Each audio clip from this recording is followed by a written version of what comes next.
Let us stand for the invocation.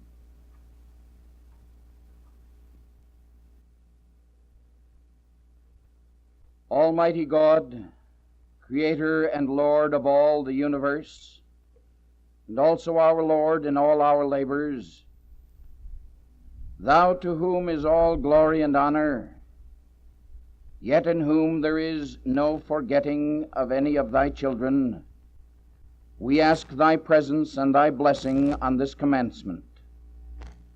Bless these servants who have finished one course and now go out to begin another. Thou hast placed in their hands power. Endow them mightily with wisdom of mind and love of heart. Grant them patience in those days when men seem not to understand. Grant them love in those days when men will mock. Sustain their faith in Thee and in themselves when failure seems to overwhelm. Give them strength when temptations call to easy ways. Use them to further Thy ways, ways of pleasantness and peace, justice and brotherhood. Where they find discord, may they bring unity. Where they see despair, let them be messengers of hope. Where they find bitterness, let them sow the seeds of love. Where they meet the darkness of night, let them bring the light of the morning star. Let Thy blessings abide here and now and for eternity. In the name of Christ. Amen.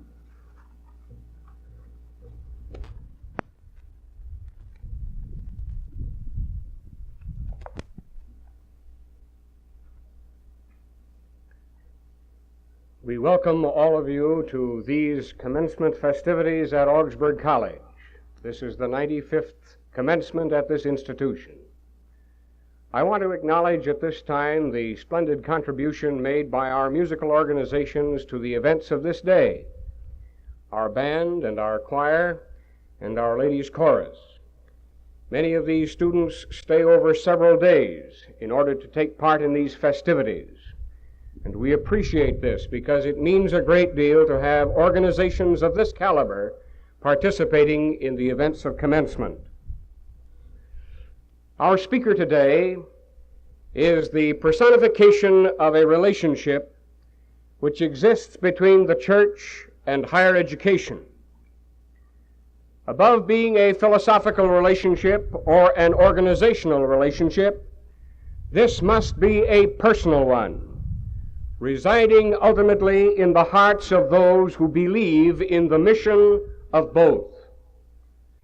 Throughout his entire career, our speaker has walked, so to speak, with one hand holding the church and the other the college or the university. He is the son of a theological professor, a graduate of St. Olaf College and of Luther Theological Seminary. He was the pastor of a great church next to a great university at Madison, Wisconsin, in 2 separate pastorates. He is the holder of a Doctor of Philosophy degree in history from the University of Wisconsin. At one time, he served as the director of college and university work of the National Lutheran Council. For a period of time, he was president of Carthage College. He is presently the chairman of the Board of College Education of the American Lutheran Church and was chairman of the antecedent board in the former ELC.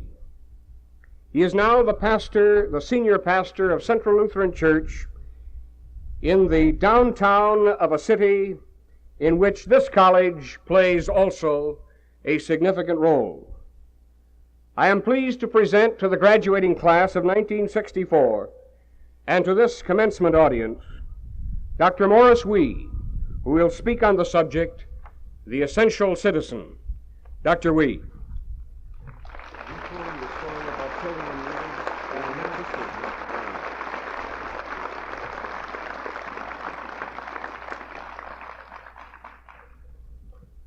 Mr. President, members of the faculty, assembled friends, honored graduates, ladies and gentlemen, the reference of your president to the fact that I walk with one foot in the church and the other in education inevitably brings back to mind one of my favorite stories, and when you saw me conversing with him as I came to the platform, it was to ask him if he had told that story here to his faculty.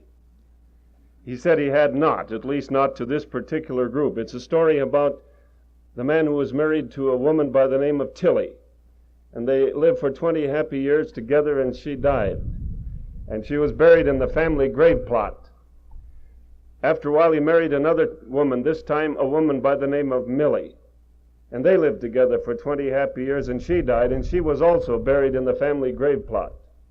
As time passed, the gentleman died, and in his effects was found this request. Please, he said, bury me between Tilly and Millie, but tilt me slightly toward Tilly. In my experience with the church and with education, I find myself tilted slightly toward parish work. Every time there is an outdoor graduation exercise, those in charge are perplexed and somewhat in a quandary. They are fearful that it might rain or that it might not rain.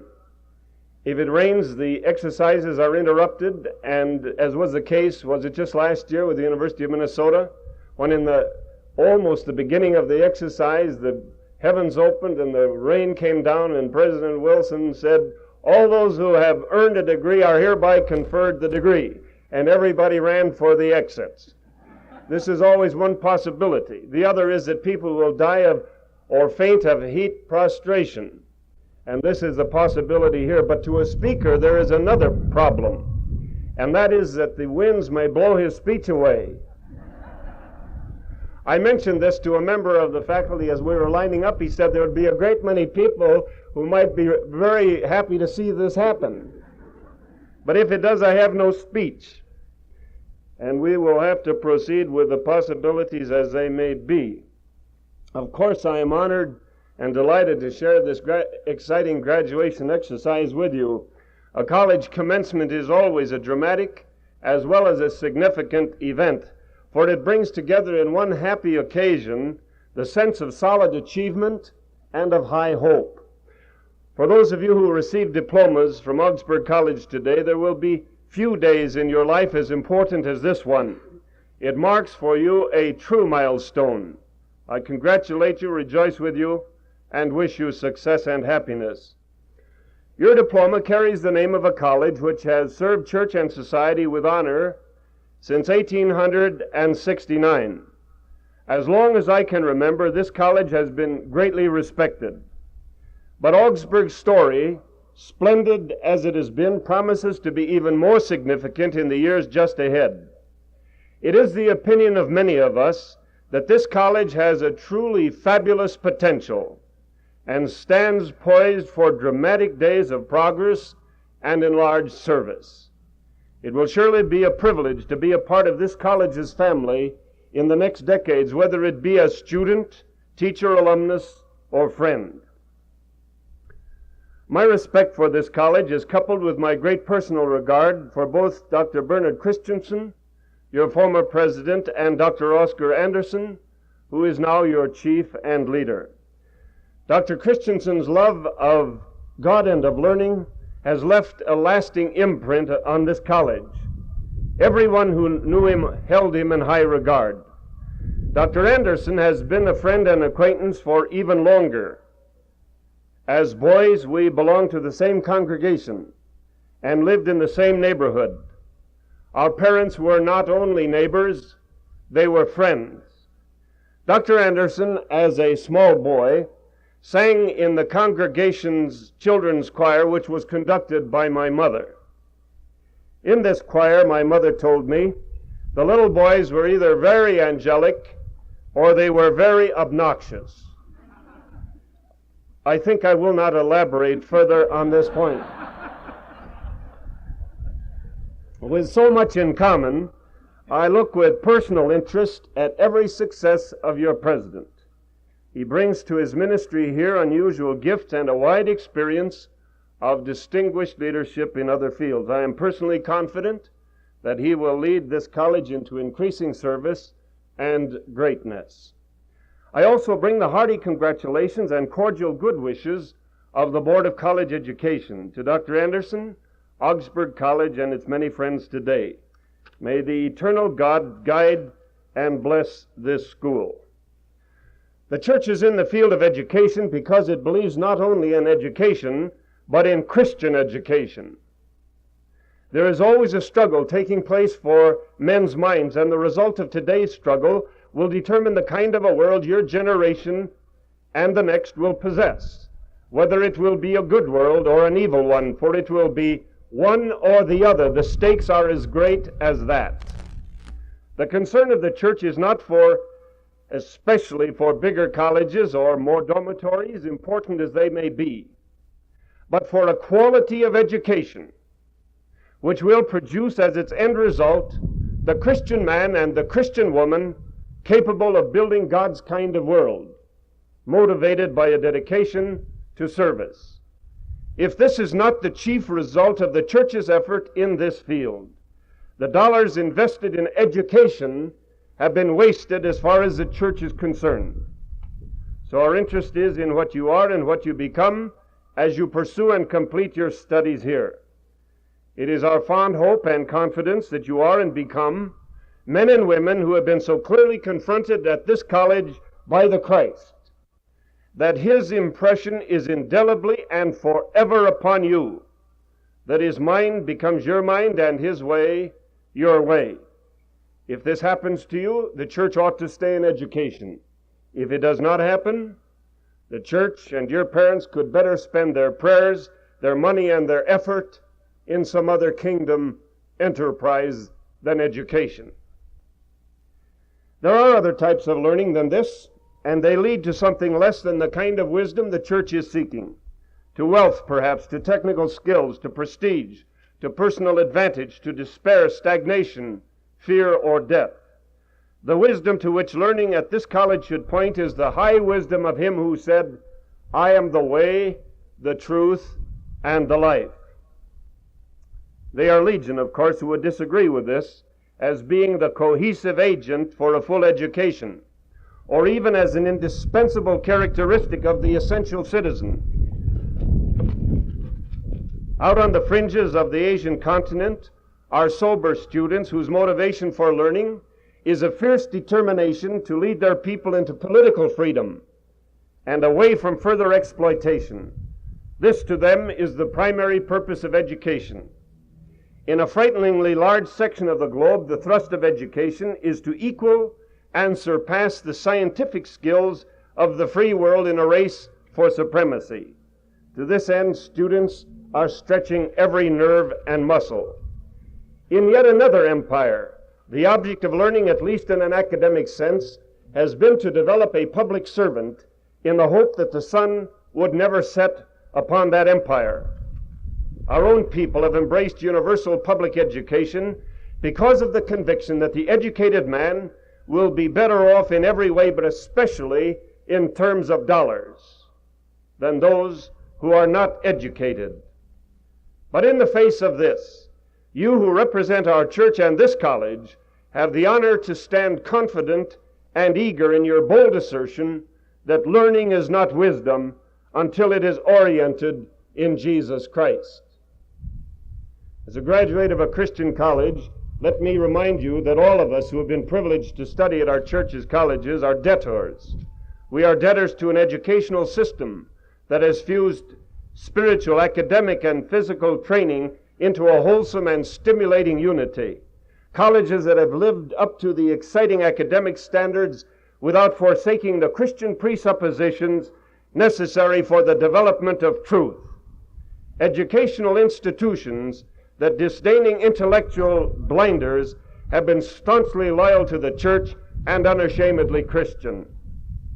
We are debtors to a host of unknown church members who have believed in Christian education and in young people to the point of sacrificial concern, debtors to them as well as to our parents, teachers, nation, and Savior. A substantial portion of the cost of your education has been paid by these unknown benefactors. With that realization, you must also surely carry in your heart a resolve that somehow in the days ahead you will, by what you are, what you do, and what you become, pay, at least in part, that debt.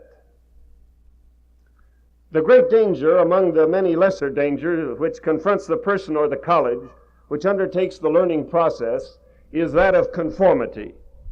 Einstein, when he was asked how he discovered the theory of relativity, said, "I challenged an axiom." When that spirit is lacking in education, learning winds up in a dead-end alley. It may be the danger of conformity to accepted religious patterns. In a living, progressive world, these patterns change. Sometimes the pressures from one or more of the constituencies of the college, alumni, pastors, parents, may unwittingly tend to throttle academic honesty or create creativeness through a well-intentioned but unfortunate insistence upon conformity. To remain significant, a college dare not always or often be a shadow or a tool of its constituencies, but must stride out ahead of the crowd.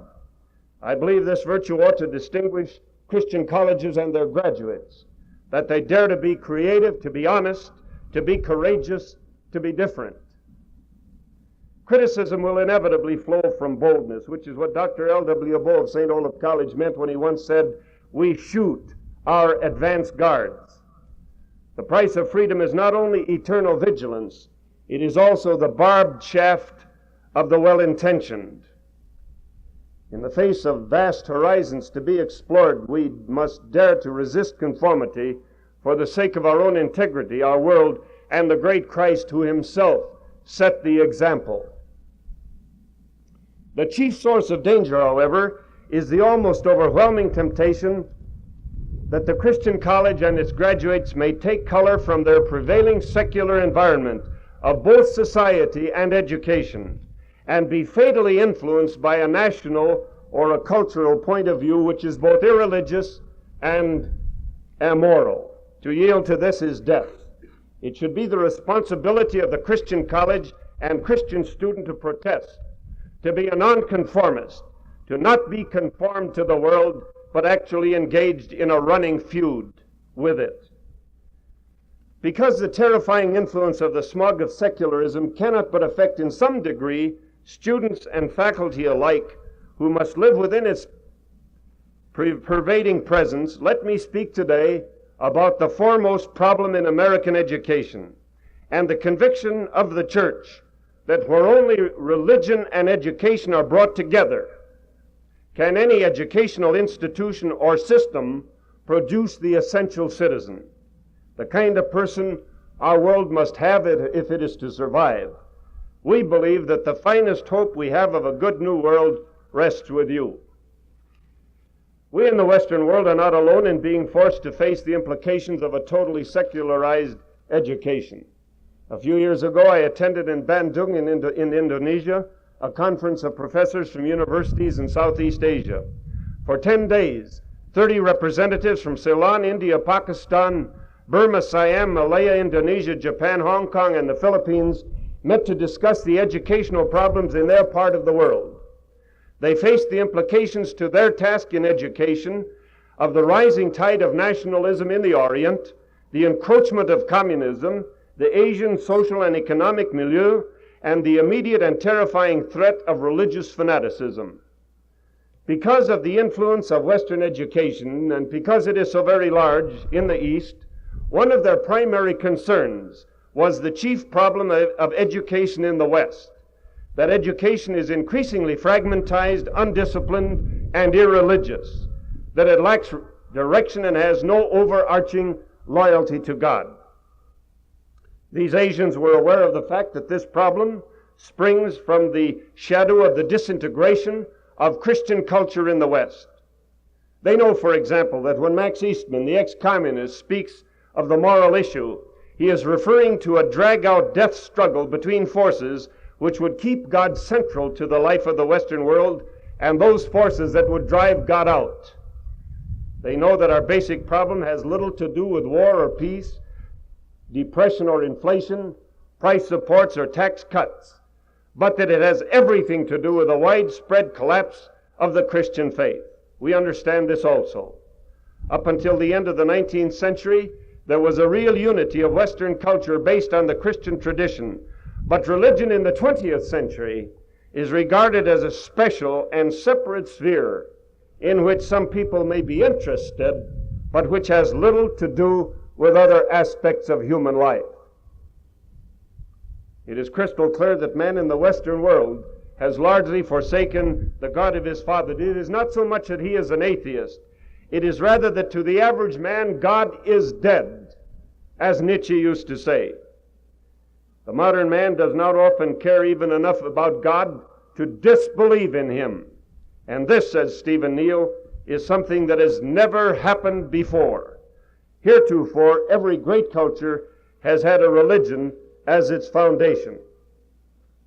Now, when any culture regards itself as self-sufficient within the world of time and space, when it believes in nothing but itself, it becomes demonic. And there are signs to suggest that we live in a sick civilization. For 3 decades, philosophers have pointed to civilization's peril. Today, all types of people are aware of it, not least the press. Not before in my lifetime have the editors been so concerned with the moral and spiritual disintegration of our society. Mr. Jenkin Lloyd Jones' famous editorial, "Who is Tampering with the Soul of America?" gave rise to other editorials and articles like it. Until today, even the man on the street knows that something is dangerously wrong. Do you remember what Mr. Jones said? Accusing American education of the wholesale production of mediocrity, this journalist pointed to the present collapse of the moral standards in America. He said, and I quote, "We have decided that sin is imaginary and are enamored with behavioristic psychology. As a result, we have sown the dragon's teeth of pseudoscientific sentimentality, and out of the ground has sprung the legions bearing switchblade knives and bicycle chains. We have reached," he said, "the stomach turning point. It is time," he went on, "that we stop treating as glamorous and exciting the brazen shack-ups of screen tramps. We are drowning our youngsters in violence. The grandchildren of the kids who used to weep because the little match girl froze to death now feel cheated if she isn't slugged, raped, and thrown into a Bessemer converter." He concluded, "It's time we hit the sawdust trail. It's time we brought self-discipline back into style. And who," he asked, "has a greater responsibility at this hour than we, the gentlemen of the press?" And we might add, perhaps the educators, perhaps the church. Dr. Lawrence Gould, former president of Carleton College, was asked, "Will the United States come to an end with the atom bomb?" His reply was, "No, we will die when we no longer trust God." Arthur Compton, the noted scientist, said science has created a world in which Christianity is a necessity. The crisis in the Western world exists to the degree that man is indifferent to God. A friend of mine and a world-famous engineer, speaking to a Rotary Club in Madison last year, used a telling illustration to make this point. He said that a sociological study conducted in 1958 had revealed the main concerns of the American people. The findings were published under the heading, "What's on Your Mind, Mr. America?" What Mr. America had on his mind in 1958, and with one exception, I think the items are the same today, were the following: my health, with particular relation to overweight, my taxes, my security, my favorite baseball team, Lana Turner, did Cheryl kill her lover? A month ago, Dr. Buttrick, the noted author, preacher, and teacher, spoke to 300 pastors in Minneapolis on the subject, "The Gospel and the Machine." In his analysis, he indicated that the whole world is becoming one culture, a machine culture. Admitting to many advantages of the machine, Dr. Buttrick proceeded to describe its perils. Among these were the following: that man himself becomes a mechanized individual and may one day wind up as nothing more than a flesh and blood IBM machine. Second, that man is alienated from the springs of vital life. It is not so much that man gets milk from bottles as that he thinks it is made that way by a machine. Third, that the machine demands collectivism and we become victims of slogans with no capacity to judge our own life and with no room at all for God, suggesting that we must turn our backs on the kind of world we have made. And inquiring as to where the preacher might be who would plead for a few humble failures instead of more success, Dr. Buttrick asked, is Christ the answer? Is the hill of Calvary the watershed of history? Historically speaking, the fact is that at this moment, the chances of survival of our way of life do not appear to be very good. A friend of mine once described an experience he had in Africa. He said that he and his companions were taking a bus from Nairobi in Kenya to Tanganyika. During the 6-hour bus trip, they would be crossing the territory controlled then by the hostile Mau Maus. As the party left Nairobi, the men were advised to reach the border of Tanganyika before dark, because after that, their lives would be in great danger. As my friend described the experience, he said, "We were in a race with sundown." This is the situation in which we find ourselves. We are literally in a race with sundown. Our world will move inexorably toward oblivion, or will find a way to reestablish the religious foundations of the Western culture, one or the other, perhaps in your lifetime. At this point, education finds itself asking whether or not it is producing the kind of leadership that is likely to reestablish a spiritual base for society. Is the university and college world producing men and women who will give God priority in their lives, spend their talents, energies, and years in service, and persuade others of the necessity of the fusion of religion and culture? The world looks to education for leadership to build a good world. The confidence of Western society, and especially of the American people in education, has been tremendous. We have literally bet our lives as a people on education. We have had the supreme assurance that an educated people is an enlightened people.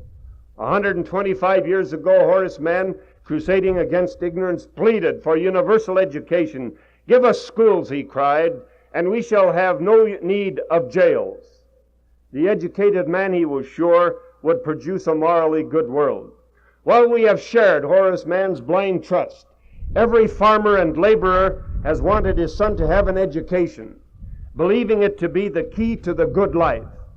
With education, that son could cope with life's challenges. The struggle of parents to secure for their children an educational opportunity is one of the epic stories of American life. So we have built public schools everywhere, making education not only available, but compulsory, crowning the system with great colleges and universities.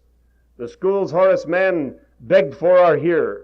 We are the most educated generation in all history. But the jails are still here, and they are crowded. Wretchedness and evil hang over us like a cloud. Ignorance is still our burden.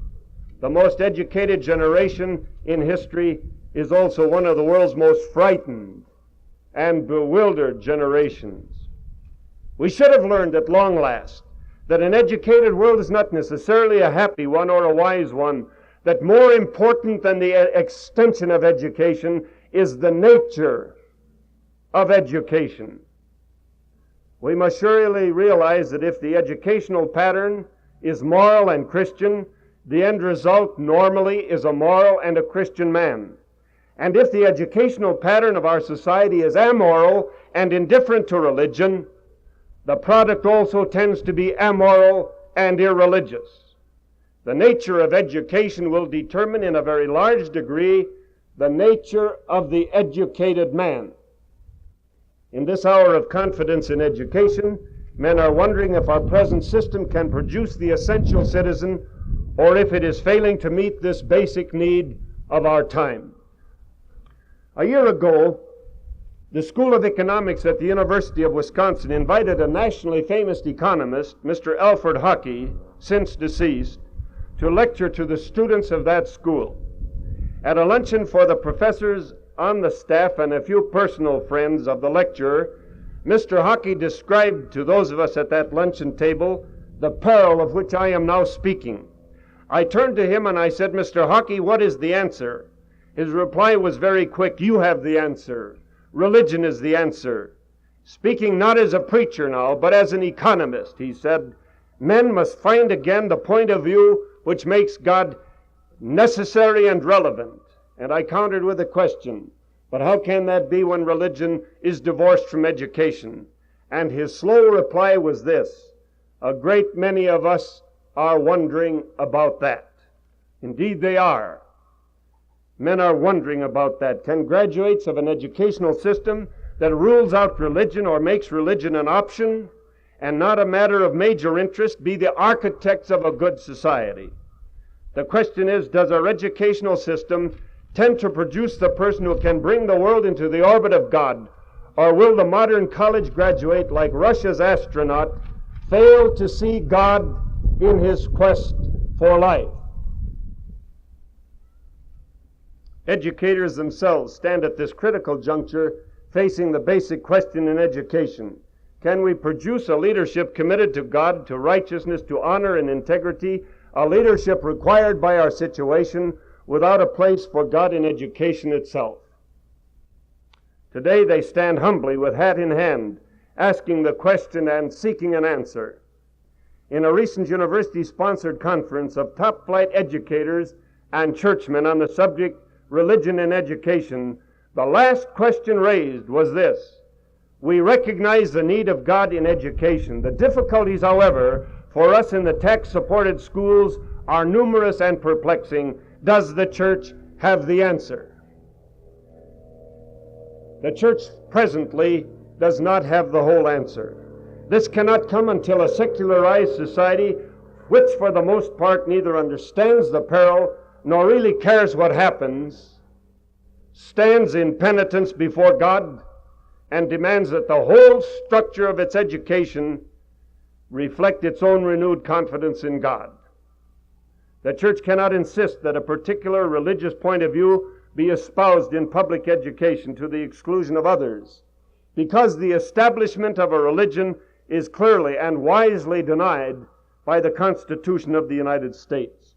Article 1 of the Constitution is the protector of religion and not its enemy. However, while the separation of church and state forbids the establishment of a religion in public education, it was never intended by our founding fathers that religion should be excluded in public education. Educators have more latitude in the Constitution than they sometimes exercise or believe possible. There are responsible people who believe that the Supreme Court of the United States has erred in its most recent interpretations of Article 1 and Article 14, that it has clearly misjudged the intention of the authors of the American Constitution in forcing the Constitution to erect a dividing wall between, quote, religious activity and civil authority. The critics of the Supreme Court's decision say that religious neutrality is a fiction, that instead of developing an impartial position between religions, the decisions of the Supreme Court tend to create a secular and irreligious establishment in the United States. Dr. Elton Trueblood of Earlham College, and one-time director of public education, suggests that the recent decisions establish in America something the Constitution never intended to establish: the tyranny of the minority. In the May 6th issue of the Lutheran, he tells of a tax-supported college which had invited him to deliver the baccalaureate address, writing to him to suspend the invitation until the Attorney General of the state could give assurance that such exercises were not officially banned by the Supreme Court decision. Dr. Paul Kuiper, a distinguished professor of constitutional law at the University of Michigan and a member of the Board of College Education of the American Lutheran Church, recently appeared before the Committee of the Judiciary of the House of Representatives of the Congress of the United States and presented an extended statement as a lawyer of constitutional law to that committee. He spoke against the Becker Amendment, but questioned the Supreme Court's interpretation of the Establishment Clause. He said, and I quote him, "I think some substantial questions can be raised about the Supreme Court's interpretation.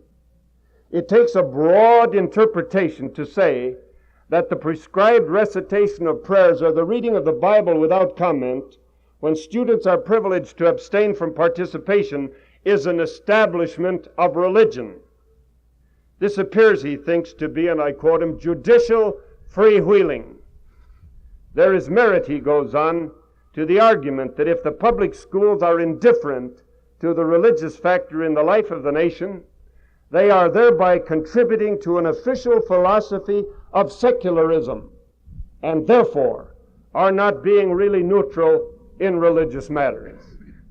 Favoring no compulsive public school authority to sanction religious practices, Dr. Kuiper concluded by an extensive statement on the great leeway permitted by the Supreme Court decision for religious exercises in the public schools.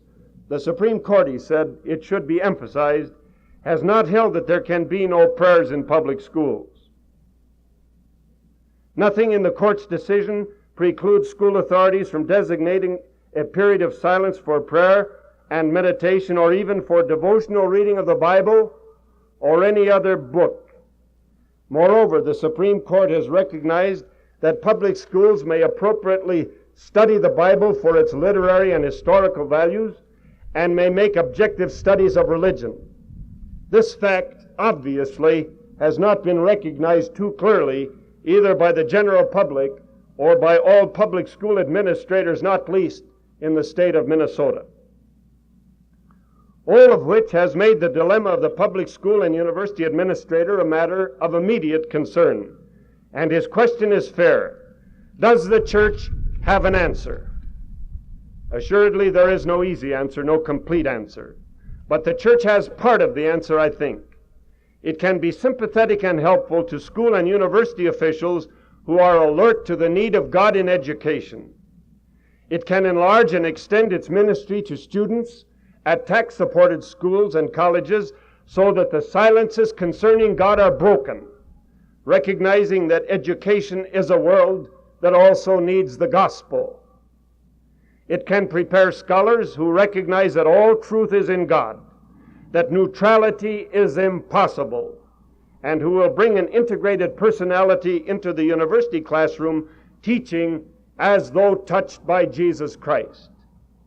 It can sharply strengthen the religious education program of congregation and family, and prophetically proclaim the necessity of obedience to God's will in the 20th century. It can produce public school teachers and board members who will not quiver in the face of the demands of the hostile minority. It can establish and maintain its own first-class schools and colleges like this one, where Christ is lifted high on campus and in classroom. And it can give continuing evidence of its confidence in its own Christian colleges by coming to them with increasing financial assistance, by a dramatized program of information to the rank and file of the church, by a willingness to venture with the colleges into unexplored areas, and by the assurance that these colleges will never be neglected or abandoned. Since a God-centered world is the answer for a good life in our time or any time, God in education becomes the solid guarantor of that answer. In the truest sense, the church college, if it is responsible and unreservedly dedicated to Jesus Christ our Lord, can best produce the kind of citizen our world needs and must have. Christian colleges are islands of integrity in the storm which swirls about us. They are yet, as Woodrow Wilson once said, the lighthouses of civilization. They hold in a very large way the key to the basic problem of our world and time. Their graduates must be a leaven of God in society. You who are now graduating from this Christian college, join all of us who have had the privilege of a Christian education in recognizing what favored sons and daughters you really are. You are the essential citizen, or with your kind of education you ought to be. Yours is a high privilege, which can be repaid only in terms of responsibility and honest Christian faith. In the degree that you from this day forward express in all that you do and are and become the Christian life which springs from the faith delivered unto you, in that degree you will adequately honor your college and serve your nation and your world.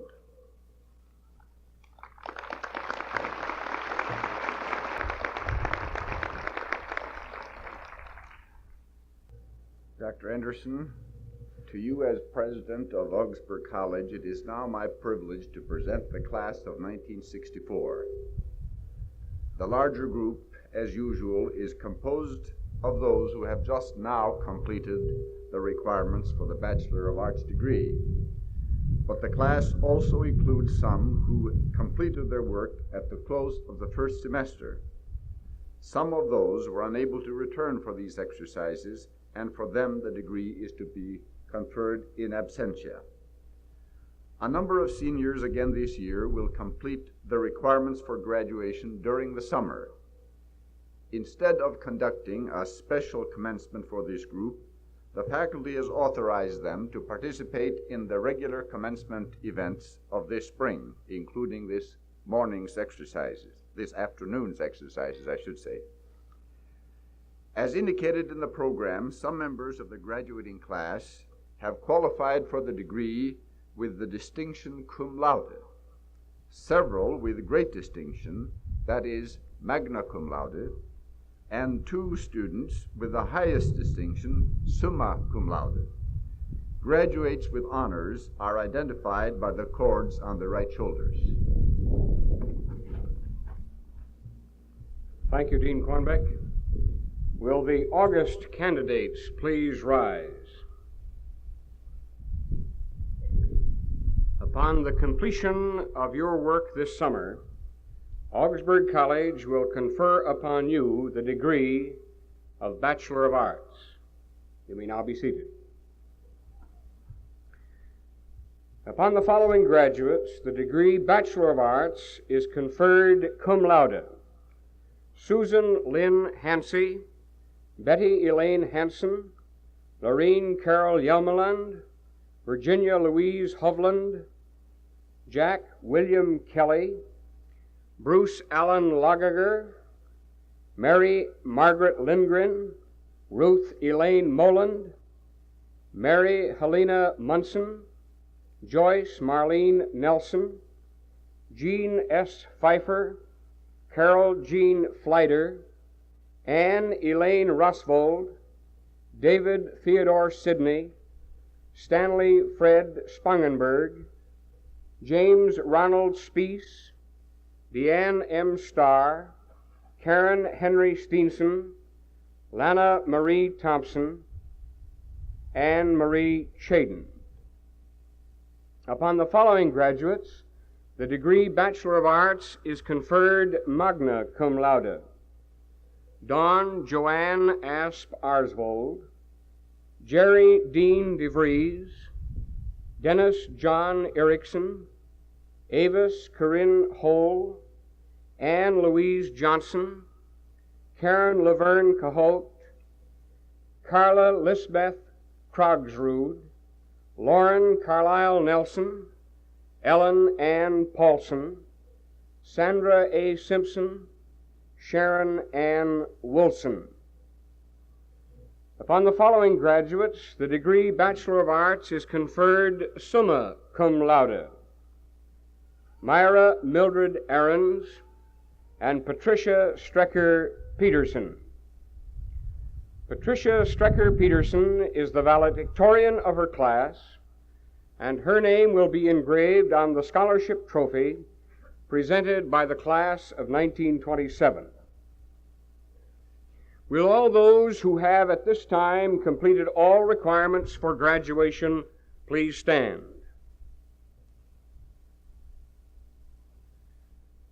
By virtue of the authority entrusted to me by the faculty and Board of Regents of Augsburg College, I now confer upon you the degree of Bachelor of Arts with all the rights and privileges thereof. As it is the evidence of a successfully completed college course, may it always serve as a reminder that in life the highest aim is truth. You may be seated. All graduates and the August candidates will rise a row at a time and come forward to the platform. Dean Quanbeck will announce the names of the members of the class as they come to the platform. All members are to come forward, including those who will complete their work in August. Mr. George S. Michelson, Chairman of the Board of Regents, will join me in the presentation of the diplomas. We will be assisted by Miss Mildred Joel, the Registrar.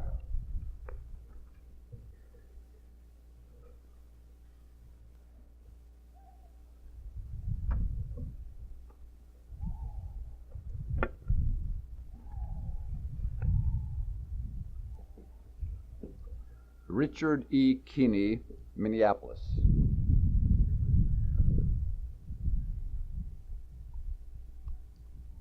Dennis John Erickson, Seattle, Washington.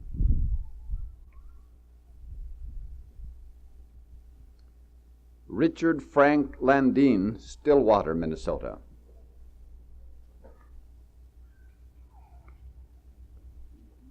Dallas Charles Day, St. Paul.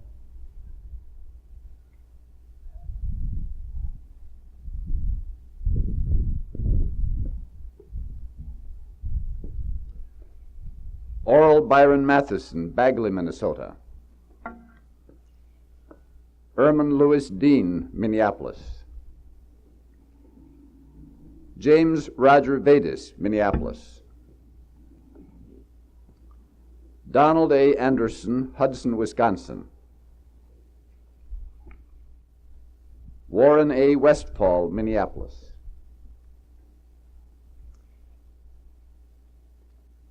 William Sipansky, Richfield, Minnesota. Wee Hin Jung, Kelowna, British Columbia, Canada. Margaret Jeanne Haybeck, Minneapolis. Lee Carolyn Kasberg, Minneapolis. Satoru Sudo, Sioux City, Japan. Pearlie M. Cloman, Chicago, Illinois. Raoul Anthony Jackson, Bronx, New York. Gene S. Pfeiffer, Rushford, Minnesota. Gerald A. Carlson, Minneapolis. Dawn. Will the members of the class of 1964 please rise? I recognize and ask to come to the podium the Reverend Lawrence M. Goodmisted, the President of the Augsburg Alumni Association, who will now receive you into that organization. Pastor Goodmisted. Dr. Anderson and members of the class, the Augsburg Alumni Association is happy to accept into its membership you, the graduates of 1964. We look forward to your participating in the affairs of our organization, and we believe that you, together with us, can have a unique part in building one of America's great institutions of learning. And even more important, we are confident that as alumni you will want to enter that group of ever-growing trained men and women who seek to serve their fellow men and to do so in the name of Christ, to whom we dedicate our life.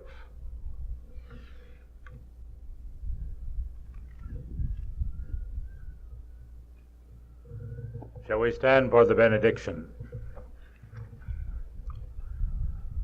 The Lord bless thee and keep thee. The Lord make his face to shine upon thee and be gracious unto thee. The Lord lift up his countenance upon thee and give thee peace. Amen.